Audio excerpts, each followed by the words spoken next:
Real estate is about freedom, choice freedom, time freedom, and money freedom, and the impact you can make with that freedom. But it doesn't come without cost. Your freedom takes work. That's why Neil Timmins brings together the tools you need to build your real estate legacy, from tips and tricks to interviews with industry titans. It's all here in one place. Real Grit. Let's get to it. Hey everybody, it's Neil Timmins. Welcome to The Real Grit. Hey, I've got the legend, Ron LeGrand here. I'm excited. We're going to get deep into single families today. Ron, how are you? I'm outstanding, man. Well, thanks so much for making the time for me. I appreciate it. Hey, you've been in this business since when? The late 70s, early 80s, somewhere in that range? 1982, March 12th, when I attended my first seminar. I'm going into my 41st year. Well, I'm going to ask the easy question for 41st year. What keeps you ticking? You know, I still have a business called Global Publishing that teaches people how to do this all over the country. I have had since 1991, actually. It kind of operates without me, but I go out and interfere every now and then, create chaos, you know. And I still buy and sell houses, not as many as I used to. And I'm messing around with classic cars right now. I've got about 8 or 9 of them out there, and I'm restoring a 67 Lincoln Continental convertible, like kind of the one Kennedy got shot in right now. So that's kind of what I'm doing. You know, I always tell my folks, Neil, that everyone needs something to look forward to. Yeah. And I spend a lot of time out there in my workshop working on my cars. Not for everybody, but, you know, better than sitting around watching TV. That's the truth, isn't it? Doing nothing, you'll die young, won't you? Yeah. Yeah. All right. I won't die young. I'm already past that. Already past 5 years old. Yeah. No, that's great. Well, single family business, you've done a lot in everything in the single family business, from fixing and flipping to buy and hold to rentals to seller finance. Done it all. Done it all. None of us have a favorite child, but we all seem to. Why, if you had to pick one aspect of the single family business that you love most, what is it? All right. Well, first of all, I've done wholesaling. Yeah. That's the signing contracts. First thing I did when I came in, like most people, I probably rehabbed 1,000 houses. But my favorite part of the business is what I call the terms business, where we buy on terms and then we option them out to tenant buyers or sell them with owner financing. That eliminates the rehab process, eliminates all the costly entanglements and all the time delays. But more importantly, it creates a lot of revenue streams that I don't get if I'm in the flipping business. For example, when I put a tenant buyer in a house, my minimum upfront non-refundable deposit is about $20,000, and that's only on about a $250,000 house. That's immediate money in my pocket. I get to keep it. I don't have to put it in the bank account or bring it to closing or anything like that. They just get credit for it. Plus, we get monthly cash flow from the difference on what I collect and what I pay. We get appreciation, which is huge right now. A lot of people are getting rich out there just because they own real estate right now. I'm not even sure why they're getting rich. Then we get depreciation, which is big to us folks that pay a lot of taxes because this helps lower those taxes. We get debt pay down, which is also big. People hold on to a property for a few years and look back, oh my goodness, that debt's really paid down there. And the thing about my operation is that I've only put tenant buyers in houses, Neil. That's a big difference than tenants. My tenant buyers give me thousands of dollars up front, and they're responsible for all of the repairs that need to be done on the house until they go fix whatever's broke and go out and get a loan and refinance it and take me out, which frankly, most of them do not do. So when they move out, they forfeit those big deposits. I mean, some of those deposits are $50,000 or more. So when you compare my terms business with all those advantages to wholesaling a house where I get a check, give the government half of it and got to go do it again, to this autopilot business where I do the job once and continue getting paid in many ways going forward, there really is no comparison. I don't have a problem with wholesaling. It's one of the easiest ways to get a check today, especially in this rabid market where all these greater fools grossly overpaying for junkers. I guess the TV shows are blocking them in. Don't have a problem with rehabbing. But on the other hand, look what we got to do to rehab a house today, assuming we can find the contractor, assuming they can get materials, and assuming that price hasn't gone so far through the roof. I still take, but it takes months to rehab a house. It takes me a few days to get in and out on the terms business without having to do all the costly entanglement. So yes, I've done it all, done residential, done commercial, but in residential, my favorite by far is the terms business because of all of those advantages. Yeah, terms business with the lease option. One of the things that I found interesting about what you just said is the lease option piece versus selling it on contract. Mm-hmm. Because when you sell the property on contract, you lose the depreciation. And the appreciation, really. And the other appreciation. Yeah, it transfers. Except unless you live in Texas, then you don't have any choice. Mm-hmm. Can't do lease options in Texas, collect big non-refundable deposits. So a lot of my students are just doing that, selling with owner financing and build a huge empire, build a huge cash flow, just doing that. Pretty tremendous there. And you've been able to do that. And let's talk about the front side of that. You like buying these with terms. I guess maybe introduce that conversation with the seller. When you have a conversation with the seller relative to buying on terms, how does that conversation go? How does it get initiated? Well, why don't I just read you my script that I wrote that's creating so many millionaires around the country? How about that? I would love that. It's all in the words. Mm-hmm. It's all, anybody that's using the phone in their business needs scripts because the world runs on scripts. So here's my simple script. First of all, my virtual assistants get a property information sheet on the property by calling the seller for our students. They have about 60,000 of them a month. So here comes this property information sheet that's got the facts on it. So now on that sheet, they're asked if they would be interested in us making their monthly payment for them, or if it's free and clear, would you be interested in taking a monthly payment in lieu of all cash now? Now, most people want all cash now. Surprise, surprise. Mm-hmm. So we're not dealing with majority. We're dealing with a minority, which is the only anybody can handle anyway. 1 or 2, 3 properties a month, got your hands full. Now, it ain't bad when I'm popping $20,000 or more on each one of them right up front within a few days after I buy the property. So here comes the property information sheet from my virtual assistants that done all the work. All right. I just pick up the phone and do a very, very quick closing call. So I'm going to be calling you, Neil. You ready? You're a seller. Hello. Okay. Hey, Neil, this is Ron calling you about the house you discussed with my assistant yesterday. You have a minute? Oh, yes, I do. Okay. Well, listen, I've got all the facts here on it. We do not need to go through that again. You have expressed interest in us working out, me making your payment for you till I can pay you off in full. Is that correct? That's right. Yeah. Okay. Well, regardless whether you say yes or no, I got a script, right? Yeah. So let's say you say yes. Okay. Well, Neil, if we can work out the rest of the terms, what would be the least you could take for the house? The least I could take? Mm-hmm. The least. I see you're asking $350 for it. Yeah. I mean, the least I could take is $335,000. Okay. Is that the best you can do, Neil? Ron, I mean, what's your offer? Well, I don't know till I come see the house. But frankly, the smaller you get that number, the more encouraged I am to come see it. Oh, sure. If we can work out the terms when I get there, are you flexible on that number? I'd have some flexibility. Okay, good. All right. We usually buy with nothing down. Okay. Okay. All right. All right. So I see your payment is $1,832 a month. I assume you're okay if I make that until we can get you paid off in the future. I'm okay if you make that payment, but I'm going to need some money each month. Yeah. Especially if, Well, Neil, with that kind of a payment, your house really can't afford for me to pay any more than that. I don't want to be in a negative cash flow. I can understand that, but I'm in a, Let's work that out when I come.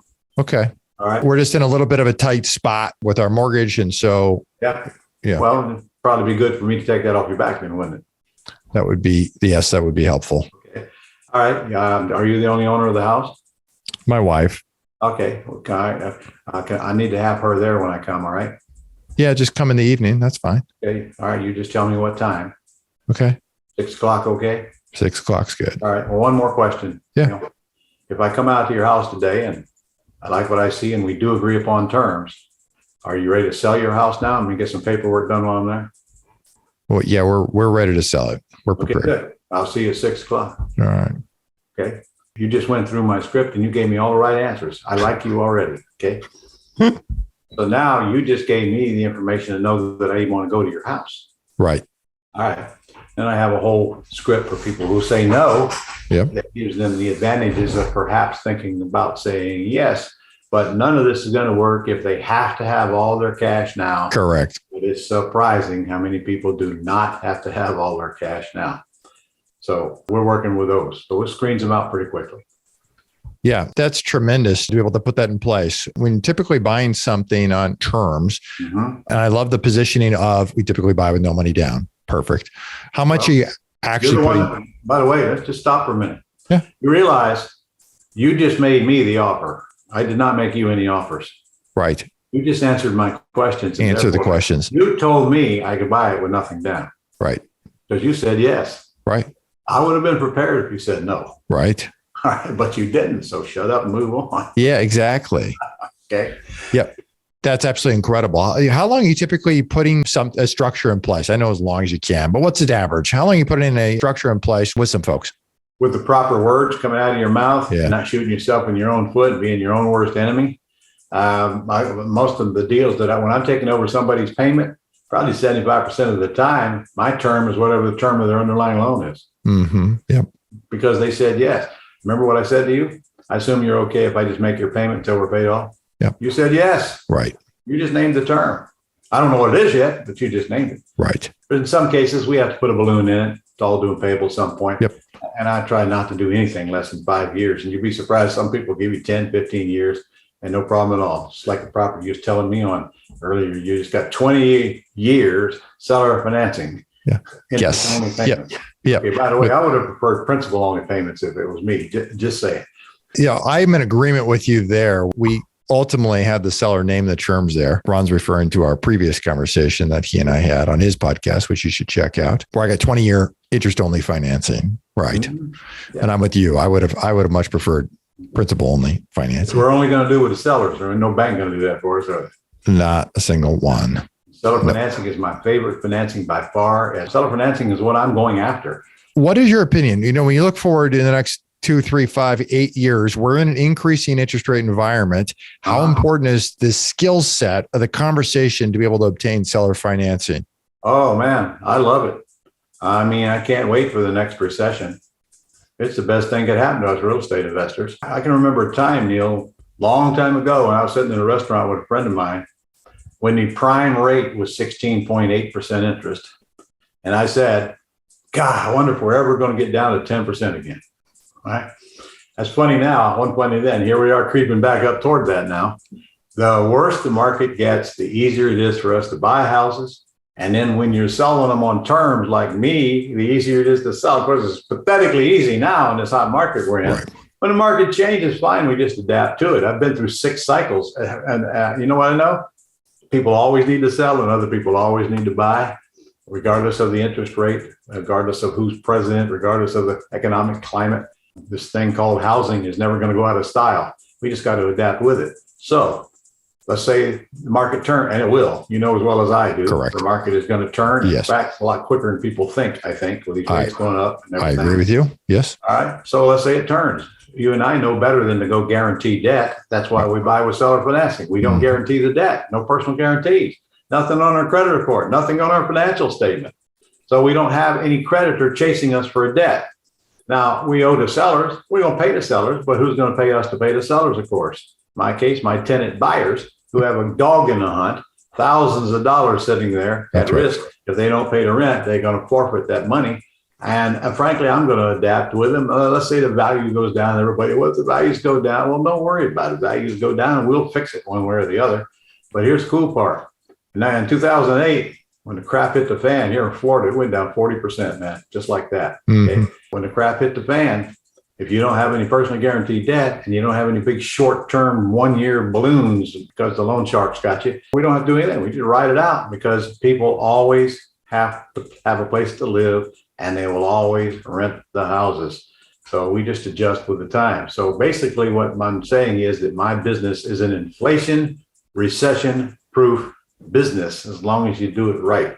Got to stay out of personally guaranteed debt. That's the biggest mistake people make, in my opinion. Yep. You do not guarantee. And I can tell you horror stories on how come I'm so smart about this subject, but not on this podcast. Fair enough. I mean, the old adage is, right? You name the price, I name the terms. It doesn't matter what the price is. If you can name the terms, you'll win. Yes. As long as the terms are decent. Correct. Well, let's say somebody's on that call, say, oh, I've got to have $50,000 down. I'm going to say, well, that won't work for me. We usually buy with nothing down. How close to nothing can you get? And you will be surprised how far they'll drop. Well, come on. You're heading in the right direction. And I'm telling you, it's amazing how you can get them $50,000 down to maybe $10,000 down, which I'm happy to pay on a $300,000 or $400,000 house because I know I'm going to go get $30,000, $40,000 down from a tenant buyer. Right. Okay, it's not like we get all our deals nothing down, Right. but you'd be surprised how many we do get nothing down just because of the way we ask. The script is priceless there. It is. And the words that come out of your mouth. And I think you've hit it on the head. The whole world of scripts. And we all utilize phones and today it's so much text messaging, but it all needs to be scripted. You need to think down the process or plug into a mentor who's already got this solved. Yeah. Yeah. Right. So by reading scripts takes away a lot of the anxiety because you don't get lost. And I even show people 14 mistakes they make when they're on the telephone, and they work on fixing those. I make them record their calls to practice calls so they can play them back. And I tell them you better have a barf bag right beside you because you're not going to like what you hear. Right. You cannot fix your mistakes on the phone by trying to listen to them while you're talking. Right. You have to play them back and listen to them. You will not believe the stuff you hear. And I got 14 different things that people do wrong. You know what the biggest one is? Tell me. Beg. They beg. They beg for the deal. They beg. They don't know they're begging. They don't think like they're begging, but the begging's all over the tone of their voice. If they talk too fast, preach and teach, they're begging. So that's one of the things we have to fix. And always be on the offense and never on the defense. We have nothing to defend ourselves against. We're trying to buy their property. They contacted us for crying out loud. So they asked for our help. Yeah. It's incredible. What are you working on now? What's the focus in your world? Well, we're always working on growing the company, and I'm always, of course, working on houses. Yeah.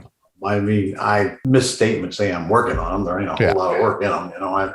Everything is automated for me and my people. We don't really much for us to do, but make decisions. And frankly, I even delegate that. I don't do anything. I don't deserve the money. Every once in a while, I have the thought of giving it back, but it goes away quickly. In my world, it's all about just making decisions. I'm telling you, but that's been a long time for me. I mean, it took me 20 years to figure out that one, I couldn't do everything myself. Yeah. Two, I'm not near as smart as I think I am. Three, there's a lot of people out there way a lot smarter that'll work for very small amounts of money.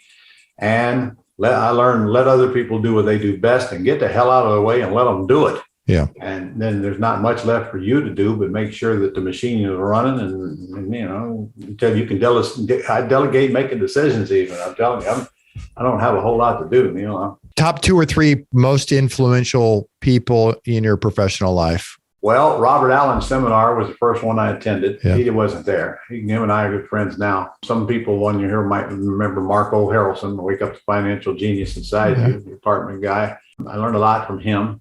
And these two guys were doing conventions when I started simultaneously, and I traveled all over the country, everything I could learn. Along the way, though, there's a whole host of people that I learned from on different particular parts of the business, most of which are dead now.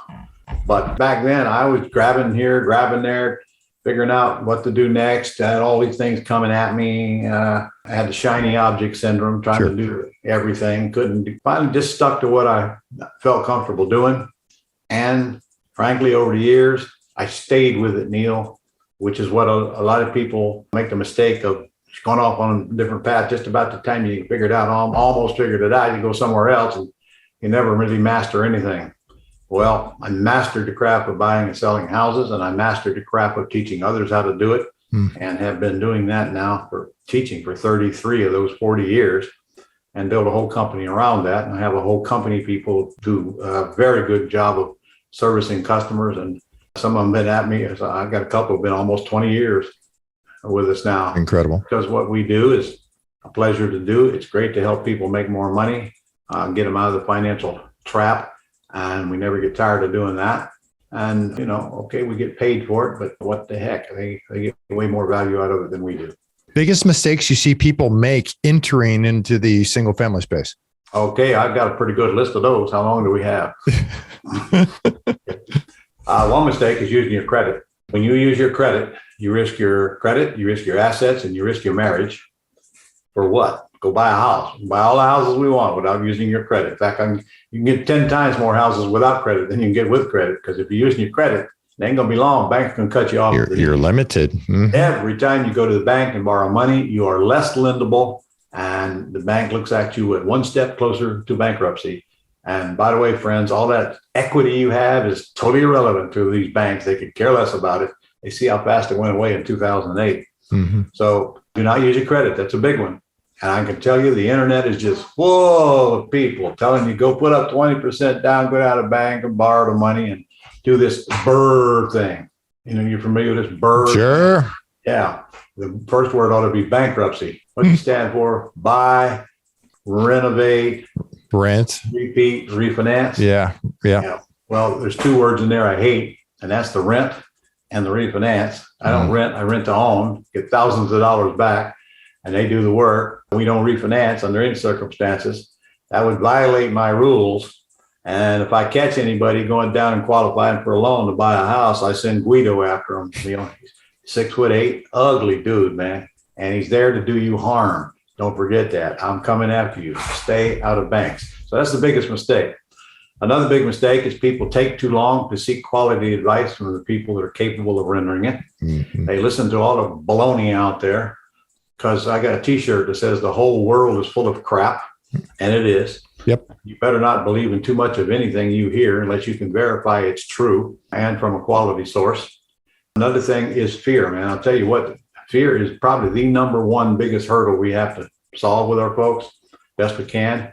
I mean, people come to me from all walks of life, Neil, from surgeons on down, and I don't care where they come from. They just have this internal fear of talking to people, whatever they're afraid of. So we have to change their thinking before we can change their ability to make money. First of all, you have to change your thinking about real estate, because they come with all these misconceptions and just total, nothing much that they're thinking is reality. And then we have to change their thinking about what they're worth. It's amazing how many people in our world today just don't think they are entitled. Low self-worth, huh? Yeah, because they haven't in the rest of their lives, you know, I can't do this. Everybody else can do it. I see people around me doing it, but I can't do it because I'm not worthy. That first check will help. We call it the shut up check, followed quickly by another one. So we work hard to help people get that first and next check. So it's the attitude. We spend more time on fixing that than most anything else. And then sometimes people come in and expect miracles overnight. And, you know, it's just a business. It's like any other business. It takes time to learn it. That's right. Then, of course, there's that whole society of folks out there to think they're going to get an education for free. You and I both know that ain't true. You're going to pay one way or the other. One way or the other.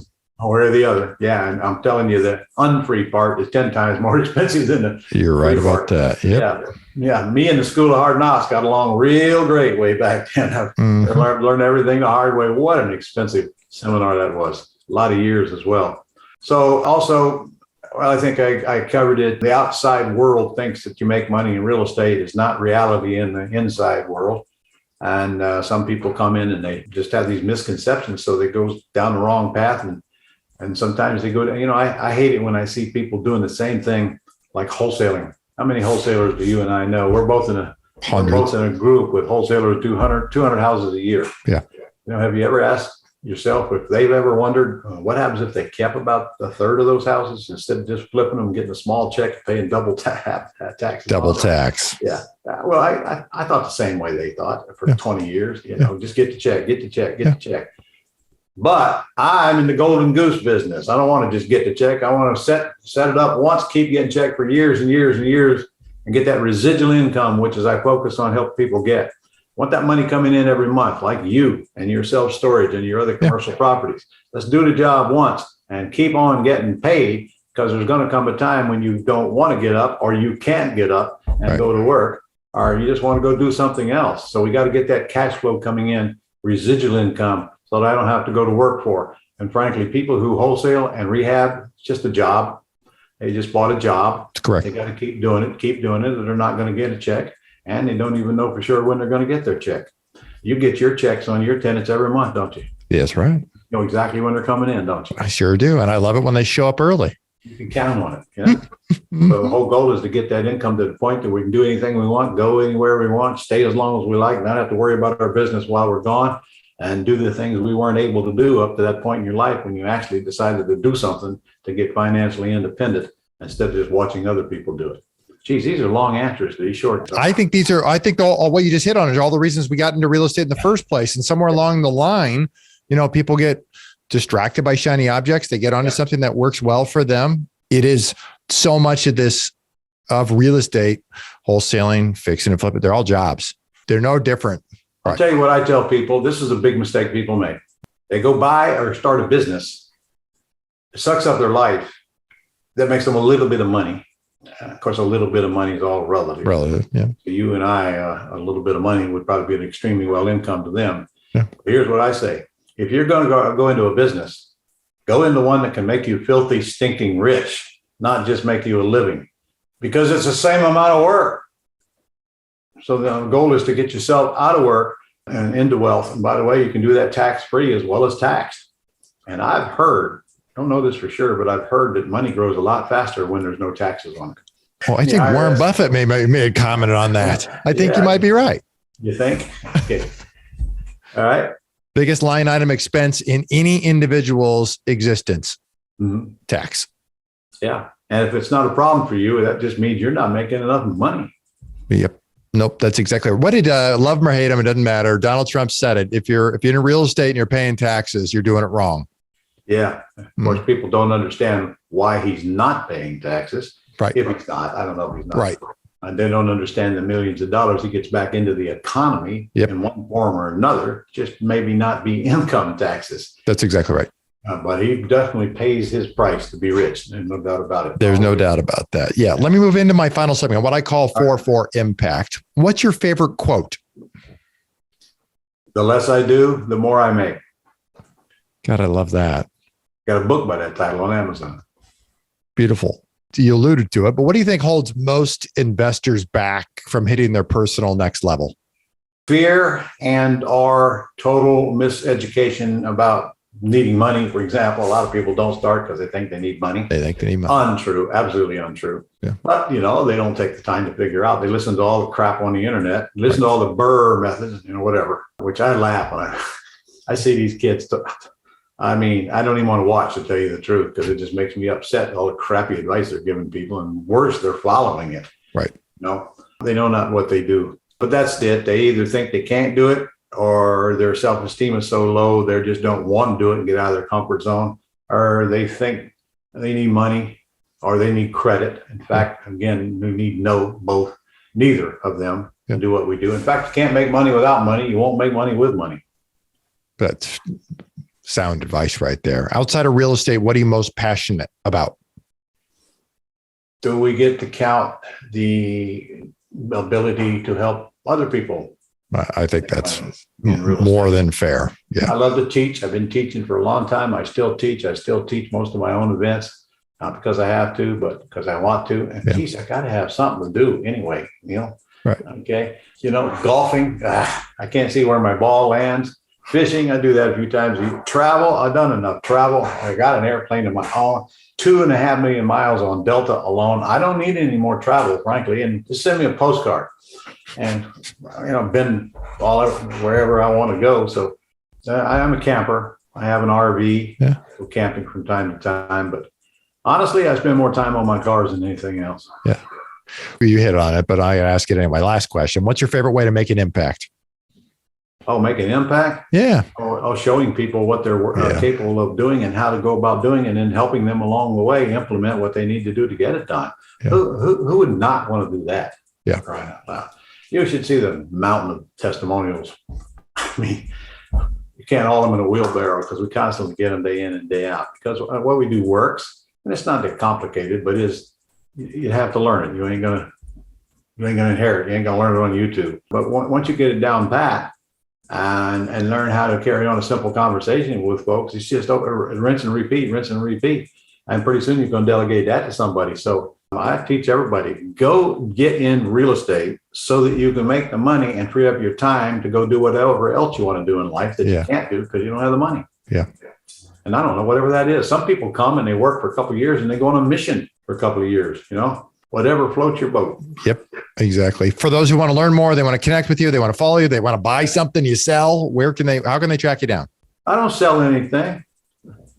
I offer opportunity, Neil. I was going to say, well, hopefully you do, because I do. If there's go to Ron LeGrand. I got an 1.5 hour webinar on the terms business that explains what it's all about. where to get, where to find them, how to sell them, where all the whole work, step by step. You go to ronlegrand.com. You know what? I think I'm supposed to give up thementorpodcast.com/terms. thementorpodcast.com/terms. Or there's always ronlegrand.com. And Jiminy Christmas, I got enough videos on YouTube to keep you busy till your retirement age and beyond. Well, perfect. We'll make sure we get the links put in the show notes below. I appreciate you taking the time to connect here, Ron. I mean, you've got a world of advice. You've lived 1,000 lives actually in this industry. And so it's really an honor to speak with you here. And I appreciate the time. Well, thank you. It's always a pleasure to talk to good folks like yours, Neil. That's kind of you. Hey, for everybody here at Real Grit, I'm Neil Timmins, reminding you that real estate requires real grit. I'll see you next time. If you like our content and want more, you can access it at realgritpodcast.com. You hear it guest after guest. Instinctively, you already know it. But let me call it out. The most expensive action is inaction. The real estate market is full of opportunities. You just need to uncover them. You can build a business that lasts for years, makes monumental impact in the lives of those that you love. It's not just about business, but about the freedom you get because of it. Have you ever heard the saying, if you want to go fast, go alone. If you want to go far, go together. I believe that partnering is essential. In fact, I partner with hardworking investors all the time. The point is that you can get a lot further with the right partner. Let me say it again, the right partner. If you've ever thought about partnering with anyone, or if you have a partner now, I encourage you to download my free Partner and Profit Guide, which includes the top 5 must-answer questions to evaluate a profitable partnership. You can find it at www.legacyimpactpartners.com. I'll see you in the next episode.